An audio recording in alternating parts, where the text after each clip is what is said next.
You said, sir, that you want Iran to behave in a way that respects all the rights and behaves in a way that becomes a role model. You've also said that you want what we call the morality police to stop bothering people. So I want to understand, because a lot of what they would bother people about in Iran is they would bother women who were not wearing a complete veil or chadar. Are you saying that women in Iran are permitted now to not cover their head completely? Without respecting or disrespecting this job, you do know that any change takes time. The same way change would take a certain amount of time elsewhere. Behavior modification from both the side of the government or the ones operating outside of their norms. All of this naturally takes time. We must allow them the time to behave properly in an acceptable manner. Those who are displaying inappropriate behavior in the government, or those who are members of the society at large and are confronting a set of beliefs and culture,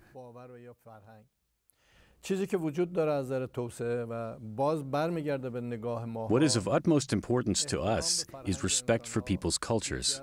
That is a sign of development to us. Humans can do whatever they wish when they're by themselves, but when they're members of society, they must behave in such a way that their behaviors are accepted by the society at large. Otherwise, conflict will show in that society.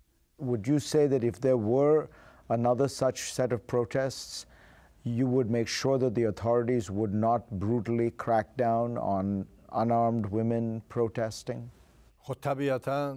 Naturally, we have no right to confront the people with violence. We have problems and challenges, but those are not justifiable excuses. In order for us to take out our frustrations on our citizens, on our people, it is our responsibility and duty to serve them diligently and sincerely, and we will not fall short to this effort. So it doesn't matter. We must not even behave in such a way that would make people take to the streets. It is our actions and type of behavior that makes these events occur. So the more we are able to better ourselves, the more we are going to positively impact the behavior of society at large. That's what we seek. Mr. President, people describe you as a moderate. Do you think you are a moderate or a reformer? Would you use those words? I have a principle. The principle that I firmly believe in is justice and fairness. I am not a normal civilian. I am an academic. So I judge everything and accept everything based on scientific evidence, on social science-based evidence. If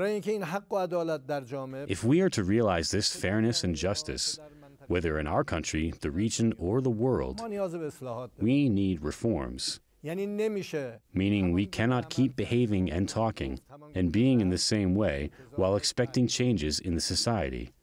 There are certain rights being trampled upon in the lands upon which we live. Justice is lacking in many places. So if we can ultimately create this world that we seek, it will be a good world. And war and bloodshed will be ended. It is wanting too much and wanting everything that has unleashed humanity against itself. Mr. President, again, thank you for appearing on our program. My pleasure.